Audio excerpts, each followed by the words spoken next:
invités avec nous ce soir pour décrypter les mouvements de la planète marché et revenir sur cette semaine de purge, comme je le disais en titre. On parle des poches les plus spéculatives du marché qui se dégonflent. Raphaël Thuin est avec nous, le responsable des stratégies de marché de capitaux de Tikehau Capital. Bonsoir Raphaël. Bonsoir. Et Enguerrand Artaz nous accompagne, stratégiste et gérant à la financière de l'Échiquier. Bonsoir Enguerrand. Bonsoir Grégoire. Ouais, un commentaire Enguerrand, effectivement. Alors, je ne sais pas s'il y a un lien de cause à effet, mais c'est vrai qu'on voit cet hiver crypto qui s'installe depuis le mois d'octobre, mais qui s'est encore densifié, si je puis dire, cette semaine, avec une accélération de la purge et de la baisse du Bitcoin. On a bien sûr, depuis la fin de semaine dernière, ce crash des métaux précieux, l'or et l'argent baissant quand même beaucoup plus fortement que l'once d'or, avec sans doute des positions beaucoup plus leveragées et plus spéculatives.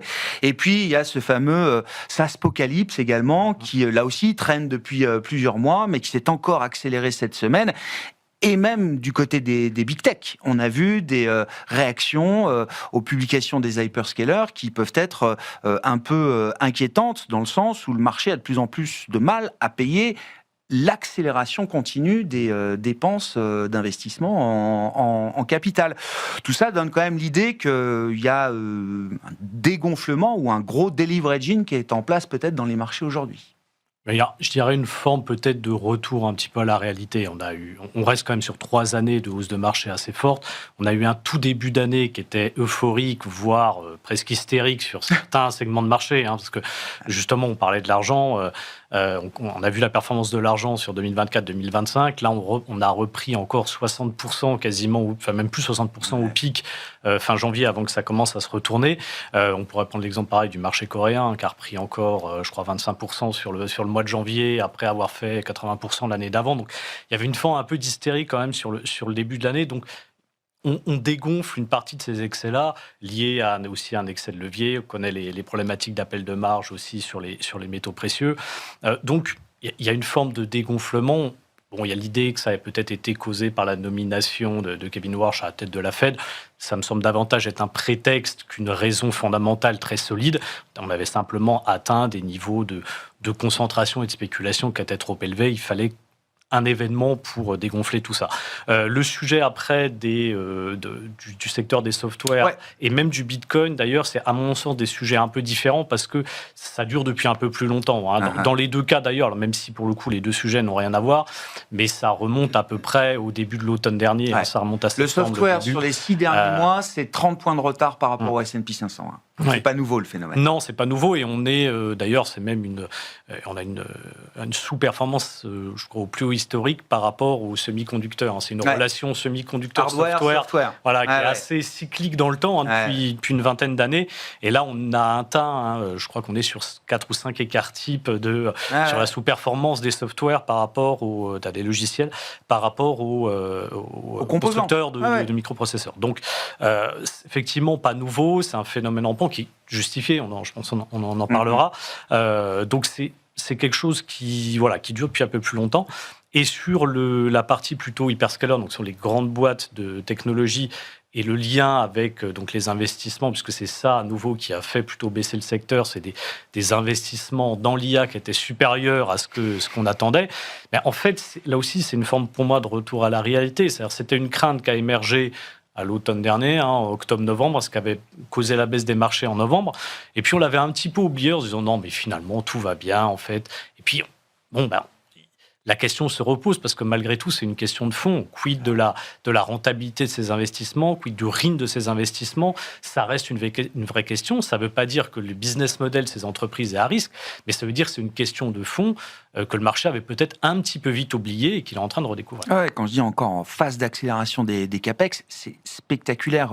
Effectivement, chez Amazon, c'est plus 50%. Je parle des perspectives 2026 de dépenses d'investissement. Alphabet, Meta, ça va doubler sur l'année. Alors, je ne vous parle même pas des montants. On est à 200 milliards, 150 milliards, 185 milliards, etc. Microsoft, c'est plus 65% de dépenses de CAPEX. Généralement, les chiffres sont un peu au-delà des estimations que les analystes pouvaient avoir. Sur le phénomène de marché, ces poches de spéculation qui se dégonflent, Raphaël, ça peut se faire de manière ordonnée. Alors évidemment, c'est douloureux pour ceux qui ont payé le Bitcoin au plus haut, l'argent au plus haut, pour ceux qui sont massivement investis dans le secteur des softwares. Mais est-ce que c'est un stress qui se diffuse? Parce qu'au final, les indices baissent un peu, mais il y a quand même une forme de résistance quand même dans le marché face à ces baisses prononcées quand même sur ces différents pans du marché. Ouais, on a beaucoup parlé de dispersion. Là, on la voit très très bien, la dispersion. On voit des secteurs qui performent bien, une forme de rotation dont on avait beaucoup parlé aussi. Elle est en train de se matérialiser devant nous. La tech sous-performe, le cycle reprend de la vigueur, le Dow Jones est au plus haut, l'equal weight équipondéré fait bien aussi. Mais c'est vrai qu'on voit aussi des segments du marché qui étaient effectivement spéculatifs, dirons-nous, et qui se dégonflent. Et c'est intéressant, vous l'avez bien dit, il n'y a pas eu vraiment de changement narratif très fort ces derniers jours. Les annonces de résultats ont été globalement très bonnes, y compris sur la tech, ou même peut-être en particulier sur la tech. On a eu effectivement une annonce du côté de la Fed qui ne va pas nécessairement dans un sens de remise à plat des hypothèses de marché, mais effectivement, il y avait une forme après un marché qui avait énormément payé et des bulles spéculatives qui se formaient, la nécessité d'une respiration. Donc ça, on le constate. En revanche, il ne faut pas minimiser non plus que sur certaines de ces thématiques, et y compris en particulier celle de la tech, le discours est en train de changer. C'est-à-dire qu'on a aujourd'hui des développements, ou en tout cas la matérialisation d'intuitions qu'on avait auparavant, qui sont effectivement très disruptives pour ces grandes boîtes de tech, les hyperscalers, dont on comprend qu'effectivement le business model se confirme et a changé. Donc ça a des impacts pour l'investisseur long terme. Et puis très disruptif sur ces producteurs de logiciels aussi. Donc effectivement, des intuitions qu'on avait déjà auparavant, mais une forme d'accélération de l'histoire qui se ressent très bien dans les cours. Ah ouais, c'est quoi? C'est avant tout des... Alors vous dites aujourd'hui c'est plus que des intuitions, on commence à avoir des évidences plus ou moins anecdotiques effectivement de ce que ces modèles d'IA, ces agents IA vont permettre de faire dans les entreprises, peut-être à la place de logiciels traditionnels. Est-ce qu'on a déjà des retours de ce point de vue-là? Et est-ce que c'est un trait de conviction qui peut aller encore plus loin? Si l'objectif du marché, c'est la nature du marché de mettre un prix sur un nouvel équilibre, sur un nouveau monde, est-ce qu'on est déjà proche d'avoir trouvé les bons multiples, le bon prix sur un secteur, encore une fois, des logiciels qui dérayent depuis au moins un an maintenant? Ou est-ce que le travail de marché n'est pas encore terminé de ce point de vue-là? Voilà, on en est là. Très bonne question. Est-ce que c'est terminé? Est-ce que c'est légitime? Il y a effectivement, au fin fond de cette histoire, une réalité incontournable, à savoir que ce business des logiciels est en train de se faire disrupter, en train de se faire rogner. On avait la vague impression que oui, l'IA à terme pourrait être une menace très forte pour les grands acteurs du logiciel. On a eu aujourd'hui des preuves concrètes que cette menace, elle était urgente, avec en particulier ce qui se passe côté Anthropic et côté... Donc aujourd'hui c'est Anthropic, demain ce sera peut-être un autre modèle. Avant-hier Anthropic, hier OpenAI qui réplique, demain... Oui, non mais... Tous les 2 mois, on va avoir, je pense, la sortie de ces nouveaux modèles qui vont se challenger les uns les autres. Exactement. Et donc, finalement, d'un business qui était un business très linéaire, de services, avec des cash flows récurrents que les investisseurs adoraient et payaient très cher du fait de cette visibilité, on a complètement transformé le discours. Aujourd'hui, c'est un business menacé, qui n'a plus de barrière à l'entrée.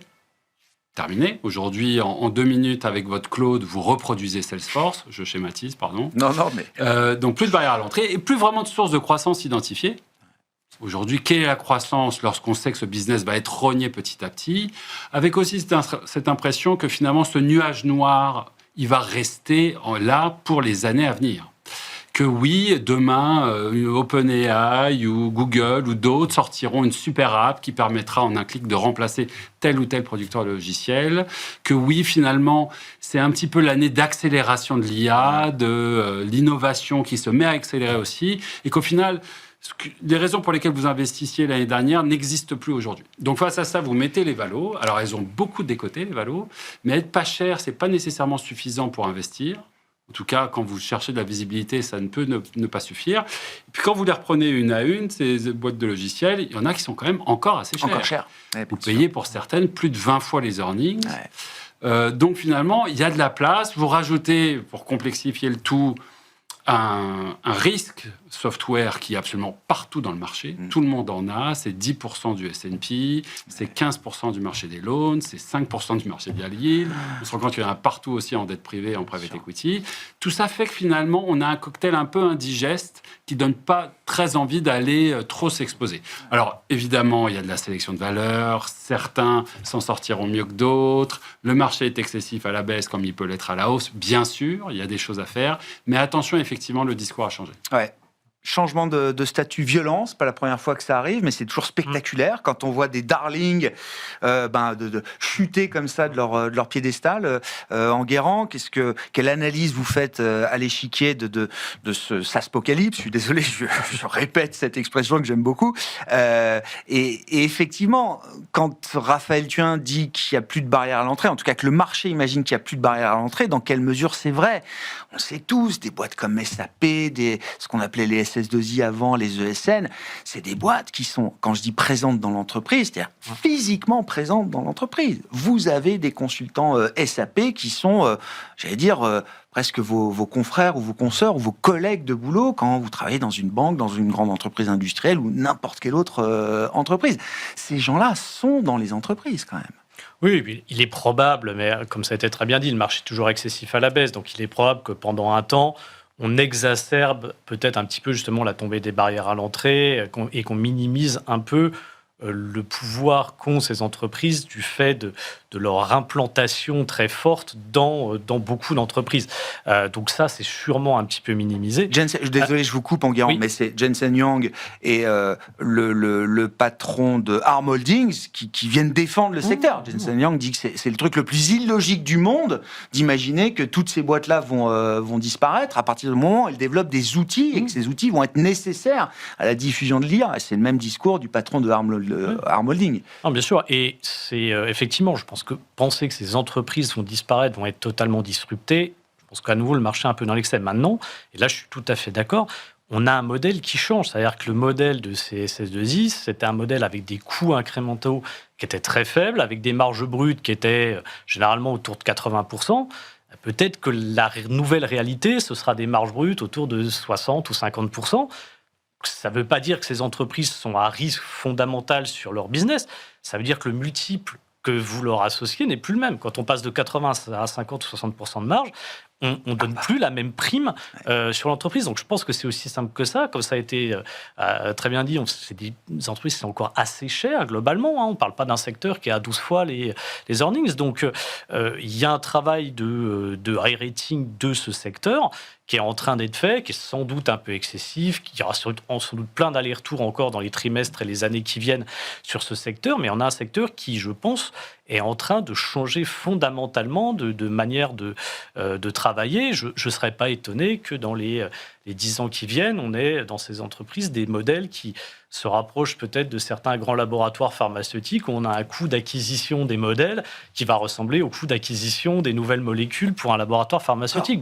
Qui va acheter de la biotech pour s'acheter de la R&D, ou s'acheter de l'innovation. Des modèles d'IA.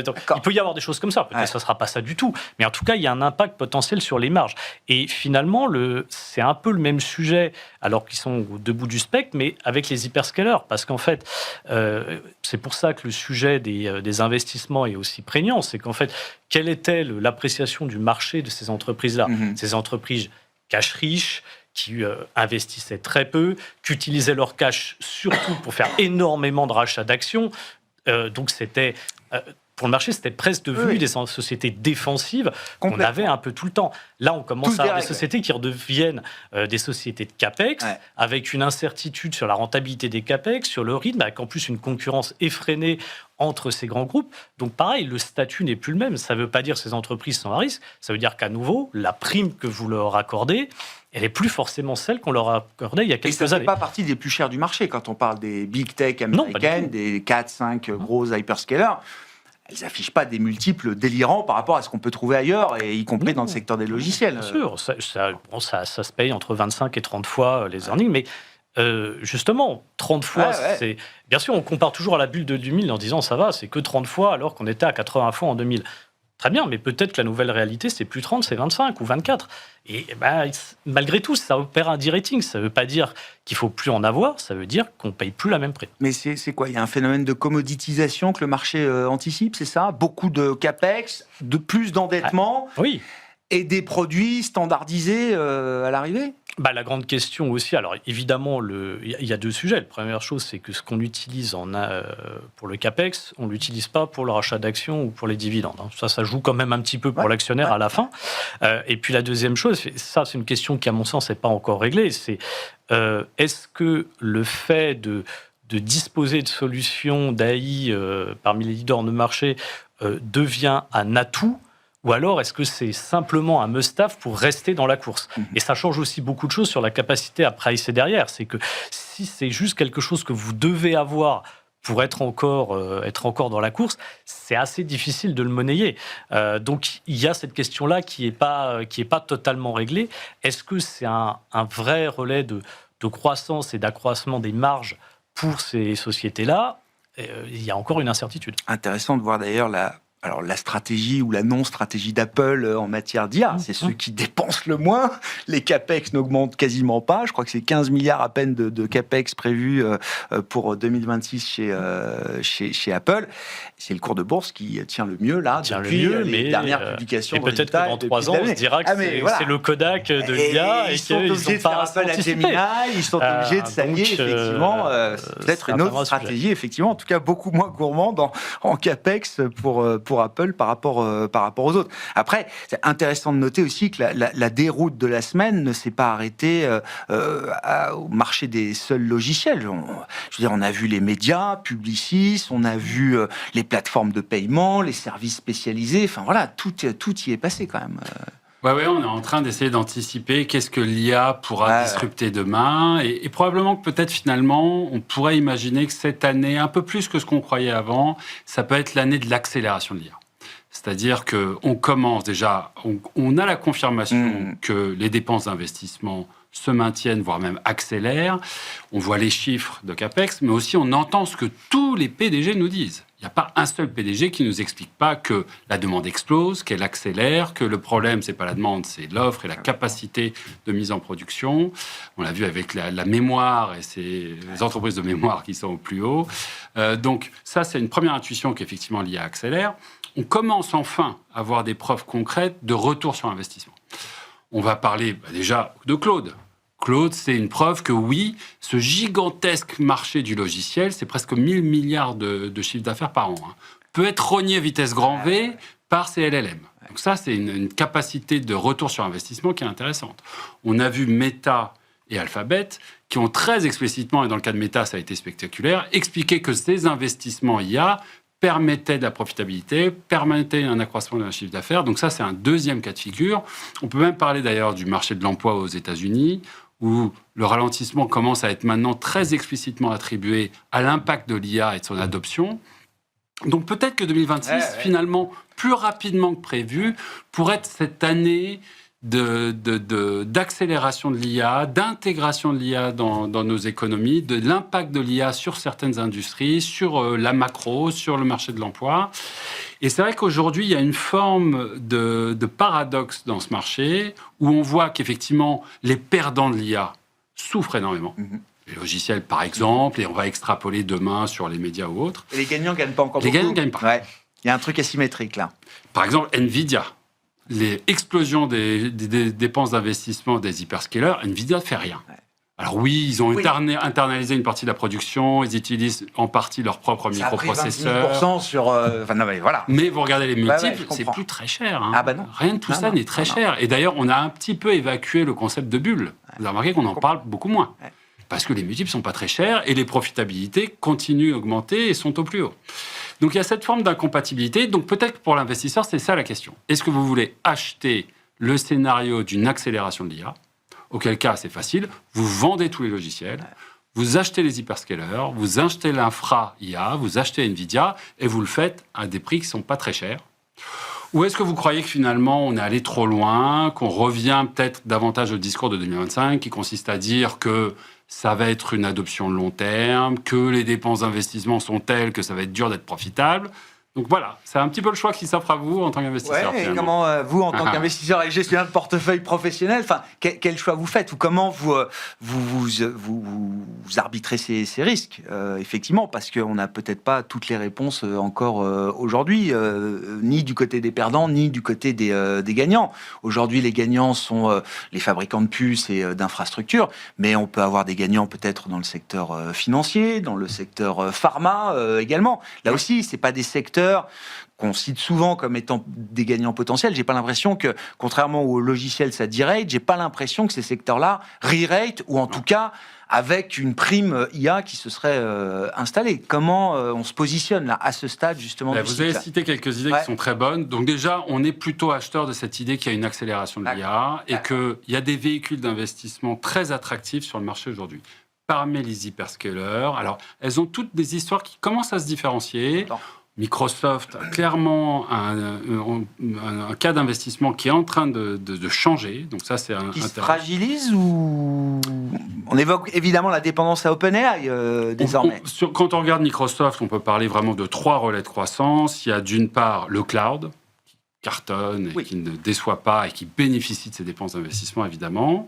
Il y a l'IA, où là, on parle de copilote et on commence à comprendre qu'il y a des déceptions vis-à-vis de copilote. Et puis, il y a le business de software. Et effectivement, là où hier, Microsoft, qui est une entreprise extraordinaire, que les choses soient claires, était une espèce de train qui avance, il suffisait de monter dedans et de récupérer les cash flows au passage. Aujourd'hui, on est un petit peu sur une histoire qui est en train de changer. Donc, on se rend plus de risques dans une histoire comme Microsoft aujourd'hui. Par exemple. En tout cas, qu'en est-il du multiple ? Il a beaucoup baissé. Est-ce qu'il est justifié ? Maintenant, il est redevenu à des niveaux qu'on n'avait pas vus depuis des années sur Microsoft. Pareil sur Alphabet, le cas d'investissement a beaucoup changé. Nvidia avec une compétition. Donc, finalement, ces cas d'investissement sont assez spécifiques, mais vous rentrez à des niveaux de valo qui sont quand même raisonnables et pour des taux de croissance importants. Et puis, face à ça, vous l'avez cité, on peut faire de la rotation. On peut, pour pas cher, aller faire des paris sur la pharma. Oui, demain, potentiellement, ça sera un des grands gagnants de l'IA. C'est ce que dit Sam Altman. Sam Altman parlait de 2027 de petites découvertes et à partir de 2028 de grandes découvertes en pharma. Alors, on a le droit d'être sceptique et de rigoler, mais quand on voit la rapidité du progrès sur l'IA, peut-être qu'à des valos pas très excessives, il y a des choses à faire. Bref, on tourne un peu le portefeuille. Vous croyez à l'accélération, effectivement. Comment on gère ce risque IA ? Et quand je dis risque, c'est à la fois un risque positif et négatif aussi pour certains secteurs chez vous.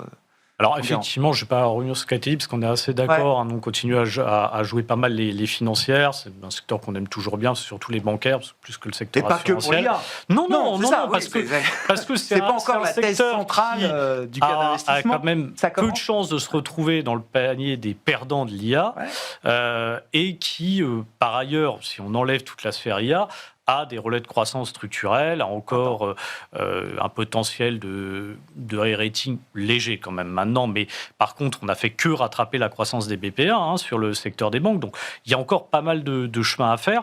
Le secteur de la santé, je suis tout à fait d'accord, en plus c'est un secteur qui a été très attaqué depuis 1 an et demi, donc il y a sûrement des choses à faire. Et après, sur le secteur technologique, nous, on reste assez agnostique dans le sens où ça me paraît compliqué aujourd'hui d'essayer de capter les tendances parce qu'elles s'inversent extrêmement vite. L'été dernier, Alphabet, il ne fallait pas y toucher, même avec un bâton de 3 mètres. Et 1 mois après, c'était la darling absolue. Là, on va avoir 80%. Là, on va avoir des nouvelles moutures de Gemini et de ChatGPT dans les semaines qui viennent. Qui sait si le rapport de force ne va pas à nouveau se réinverser. Donc, et en plus, les ajustements à chaque fois sont extrêmement violents, extrêmement rapides. Donc, essayer de les capter à chaque fois, ça paraît compliqué. Donc, nous, on est assez confiants là aussi sur le fait que on est en fait encore dans la phase d'accélération de l'adoption de l'IA et du développement de l'IA. Donc, on ne peut pas ne pas être exposé à ce secteur-là, mais on essaie de le faire de manière le plus diversifiée et agnostique possible parce que les rapports de force changent tellement vite que se dire on va prendre tel compartiment du marché ou tel autre, c'est impossible à gérer sur le court terme. Ouais. Je reviens à votre point sur le crédit, la dette qu'il y a derrière le financement du développement et de l'essor de l'IA. Raphaël, est-ce que c'est un risque qui est bien identifié, qui est bien maîtrisé, qui est bien mesuré par le marché? Et encore une fois, quand on voit là ce phénomène sur les softwares, et y compris sur les big tech, les 4 gros hyperscalers, c'est quand même 900 milliards de capitaux boursières qui sont partis en fumée sur les réactions de marché après les publications de résultats. Est-ce que ça se retrouve dans des marchés de crédit liquides ou non liquides d'ailleurs? Est-ce qu'on voit du stress apparaître dans ces pans de marché? Alors, sur le crédit privé et liquide, globalement, les 2 facteurs de risque tech très identifiés, c'est le facteur infra-IA. On commence à voir effectivement de grandes entreprises de la tech qui viennent se financer sur le marché du crédit, parce que oui, les dépenses d'investissement, il faut les financer. Alors, ça reste pour la grande majorité quand même des acteurs qui ont les moyens de leurs ambitions. Et d'ailleurs, une façon de se rassurer sur les annonces des derniers jours en termes de CAPEX, c'est qu'en gros, elles ont annoncé des dépenses de CAPEX en ligne avec leur free cash flow. Donc, en gros, elles vont dépenser leur génération de liquidité en investissement. Alors oui, il n'y aura plus trop de free cash flow. Ça a des conséquences pour l'actionnaire. Mais quand on regarde le profil crédit de ces entreprises, il va rester malgré tout très satisfaisant, excellent. Ils ont des capacités de levier qui sont très importantes. Elles n'ont quasiment pas de levier. Et même pour celles qui inquiétaient le plus, par exemple Oracle, on a vu des nouvelles plutôt encourageantes. Ils vont probablement lever 20 milliards sur le marché action. Ils ont manifestement un accès au capital qui est très important. Ils n'ont pas de soucis pour trouver des capitaux. Donc, il y a cet aspect risque qui n'est pas encore très prégnant, mais qui est clairement en train de se construire petit à petit sur le marché. Et puis ensuite, on revient au logiciel. Le logiciel, il est partout. Donc, on l'a dit sur le marché action, mais sur le marché du crédit, sur le marché des loans, sur le marché aussi de la dette privée et du private equity. Donc là, on en est un petit peu au début de l'histoire, mais effectivement, c'est un facteur de risque. Si on est dans une forme d'excès à la baisse, que tout ça va se stabiliser, que finalement, oui, peut-être qu'il y a des vents contraires qui se lèvent, mais on est malgré tout sur les entreprises solides, avec des générations de cash, etc. Il n'y a probablement pas d'alerte court terme. Maintenant, il ne faudrait pas que ça se transforme en quelque chose d'autre. Et au-delà, on est vraiment plus sur des dimensions long terme. On cherchait des équivalents dans l'histoire à ce qui se passe un petit peu. Pas tant que ça, déjà, parce que ça va tellement vite. Un choc d'investissement comme ça. Oui. Il y a peut-être, allez, on ose un parallèle, un petit peu ce qui s'est passé il y a 15 ans avec Netflix et les médias. Où tout d'un coup, une disruption très forte arrive. Tout le monde disait, oui, mais personne va cut de corde, tout le monde va garder son câble, en particulier aux États-Unis. C'est impensable, c'est des vaches à lait, produisent énormément de cash. C'est vrai. Il n'y a pas eu de défaut, ça reste des très belles entreprises toujours, mais malgré cela, on a vu un de-rating continu pendant 15 ans. Comcast, qui est une des plus grandes entreprises de médias aux États-Unis, c'est 5 fois les earnings. Malgré le cash flow, malgré tout ce qu'on raconte. Donc, c'est un peu ça le risque. Donc, on n'a pas envie de dire que c'est un risque crédit très fort, très court, d'incapacité à rembourser sur le très court terme. Maintenant, on comprend bien que sur le long terme, les choses ont changé. L'autre événement du moment, c'est donc l'arrivée très probable de Kevin Warsh à la tête de la Réserve fédérale américaine. Je passe du coq à l'âne. Quoique, je ne sais pas, la dimension IA est partout, et y compris dans la tête des banquiers centraux aujourd'hui, peut-être, Enguerrand. Qu'est-ce que veut Kevin Warsh? C'est-à-dire, quand il nous parle de régime change à la Fed, qu'est-ce qu'il faut comprendre? Et pour les investisseurs, pour les marchés, c'est quand même une forme de continuité dans la conduite de la politique monétaire, ou est-ce qu'il y a potentiellement un moment de rupture? Alors, je pense... On verra ce que fera Kevin Warsh et quelle sera d'ailleurs sa relation avec Donald Trump aussi, parce que on sait qu'avec Donald Trump, il ne faut pas oublier qu'il était très amoureux de Powell quand il l'a nommé, et puis 6 mois après, il ne cessait de lui taper dessus. Donc, on verra comment tout ça évolue. Il ne faut pas oublier non plus que le chairman de la Fed ne peut pas influer tout seul sur la politique monétaire. Il y a le Conseil des gouverneurs et les banquiers centraux régionaux qui sont quand même des contre-pouvoirs assez forts. D'ailleurs, il est assez probable que des gens comme Christopher Waller, qui était candidat à la tête de la Fed, maintenant qui n'ont pas obtenu le poste, reviendront dans une posture peut-être moins favorable à Donald Trump. C'est vrai qu'il avait eu des propos qui allaient beaucoup dans le sens de Donald Trump, certainement pour faire un petit peu campagne. Maintenant qu'il n'a pas eu le poste, il reviendra sûrement à une position un peu plus neutre. Donc, il y a quand même beaucoup de rapports de force au sein de la Fed. C'est pas le chairman tout seul qui peut décider. Par ailleurs, il y a eu aussi, je trouve, pas mal d'exagération sur ce qu'est la philosophie de Kevin Warsh. Attention, c'est un faucon, c'est quelqu'un d'anti-QE, etc., enfin d'anti-programme de rachat d'actifs. Donc, on va vers une politique monétaire plus restrictive. Disons qu'en 2009, il était jeune gouverneur de la Réserve fédérale américaine. Effectivement, quand le taux de chômage américain était proche de 10%, il s'inquiétait de l'inflation. Donc c'est vrai que, bon, voilà. Oui, non, mais il a un historique. Maintenant, c'est pas quelqu'un qui est explicite, quoi. Déjà, c'était il y a plus de 15 ans. Plus de 15 ans, on change tous. Pour le bien ou pour le moins bien, on change, en tout cas.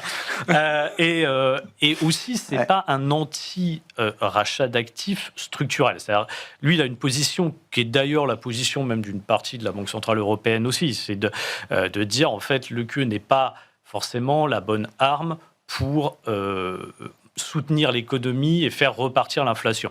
Et d'ailleurs, quand on regarde le bilan des quantitative easing dans la période entre la crise de 2008 et la crise Covid... On a attendu l'inflation jusqu'au Covid. Je pense que ça a plus inflaté le prix des actifs que l'économie réelle.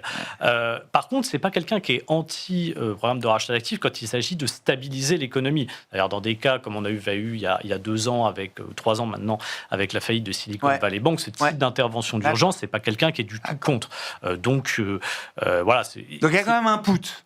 Je pense. C'est la question. Est-ce qu'il fragilise le fait put ou pas? Je pense qu'il ne le fragilise pas du tout. D'accord. Maintenant, c'est quelqu'un qui va avoir une approche peut-être un tout petit peu différente, forcément, de Powell dans le discours et dans la manière d'évoquer la politique monétaire. Mais est-ce que ça va changer fondamentalement ce qu'on peut attendre à horizon 6-9 mois de ce que va faire la Fed? Je ne pense pas véritablement en réalité. Déjà, il faut que sa nomination soit confirmée, il faut qu'il rentre en poste. Donc, et après, à horizon 9 mois, il peut se passer tellement de choses, même sur l'inflation et autres, que ça peut être ça qui fait bouger la politique monétaire plus que la personne qui est nommée à la tête de la Fed. Donc, je pense qu'il y a beaucoup de surinterprétation à ce stade. On verra ce qui à l'exercice fera. Du pouvoir, à l'épreuve du pouvoir. Mais je pense que c'est pas quelque chose dont il faut être plus inquiet que ça.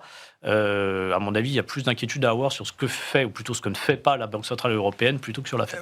D'ailleurs, les commentateurs, évidemment, ont commenté l'arrivée probable de Warsh, mais du point de vue de marché, j'ai l'impression que son arrivée a été prise de manière très, très mesurée, au point que les anticipations de marché vis-à-vis de la politique monétaire américaine n'ont pas changé depuis sa nomination. Il n'y a pas beaucoup de volatilité sur ces anticipations de baisse de taux encore à suivre devant nous, Raphaël. Oui, c'est vrai. Alors, on s'interroge beaucoup. C'est vrai que c'est assez complexe de comprendre un petit peu le positionnement de la Fed à l'avenir. Déjà, parce qu'effectivement, son parcours est assez chaotique. Il y a un faucon qui est devenu très dove en 2024, de manière opportuniste ou pas, on n'en sait rien. 2024, oui. Il s'est finalement assez peu prononcé publiquement. Il a fait une tribune en novembre dans le Wall Street Journal et depuis, on n'entend plus trop parler. Ça s'est beaucoup fait entre 4 murs à la Maison-Blanche. Et donc, on a du mal à bien comprendre les conséquences que ça revêt pour la Fed. Ce qu'on croit comprendre, c'est qu'il a 3 axes principaux.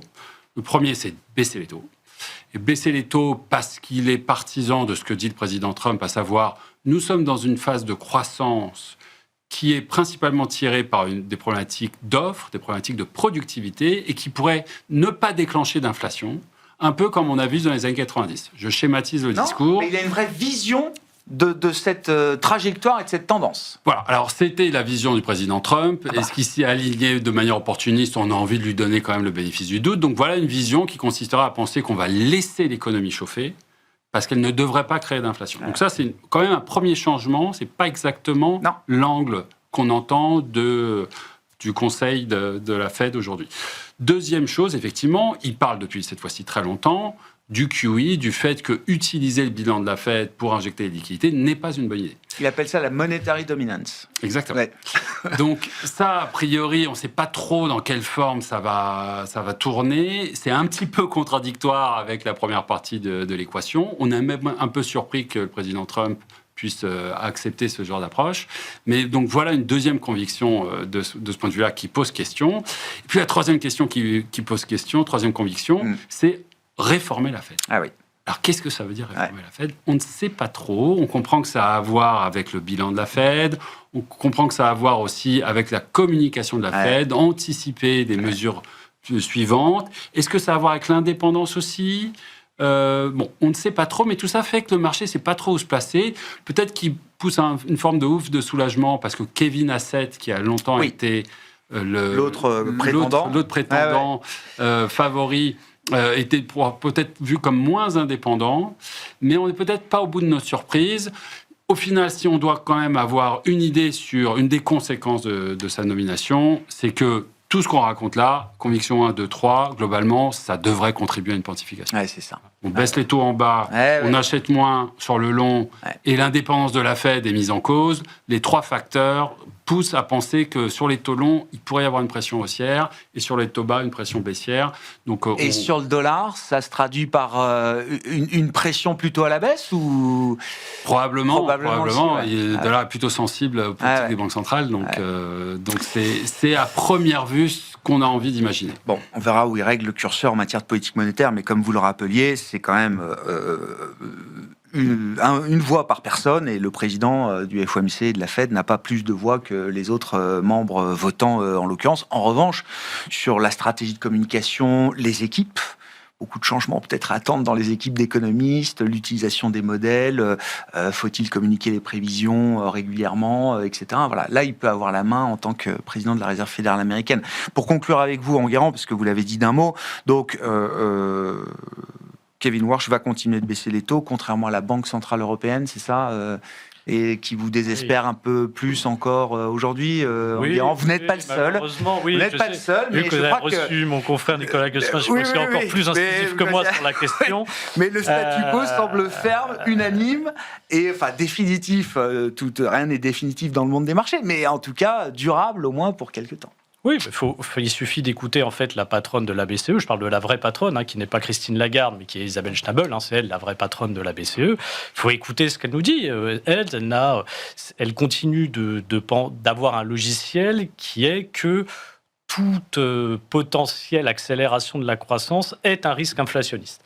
Donc, il n'y a pas de volonté d'intervention tant qu'on n'a pas une énorme problématique, soit de croissance, soit d'inflation. Et en plus, la BCE est en train de nous dire, oui, on sait qu'on va peut-être être en dessous de la cible pendant quelques mois, mais c'est temporaire, c'est lié au prix de l'énergie, donc on ne va pas surréagir.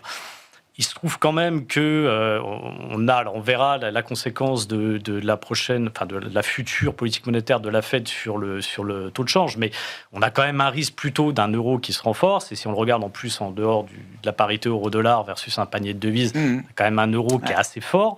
On a à chaque fois, même si on anticipe une inflation sous la cible, malgré ça, on a quand même à chaque fois des chiffres d'inflation qui sont en dessous des attentes, et notamment en dessous des prévisions de la BCE. Ça affecte notamment certains pays plus que d'autres, la France en particulier plus que d'autres pays européens. Et puis là-dessus, même si on a les commandes, etc., qui arrivent en Allemagne, on a quand même une croissance à l'instant T qui n'est pas excessivement chaude en Europe. Donc, il y aurait toutes les voies, pas pour faire des énormes ajustements, mais au moins, si ce n'est baisser les taux, assouplir le discours, arrêter de baisser le bilan de 500 milliards par an, et au moins redonner un tout petit peu de légèreté aux conditions financières. On verra si la prochaine réunion du 19 mars avec un nouveau set de projections économiques permettra de faire évoluer le discours de la Banque Centrale Européenne. Merci à vous deux, messieurs. Enguerrand Artaz, la financière de l'Échiquier, Raphaël Thuin, Tikehau Capital étaient les invités de Planète Marché ce soir.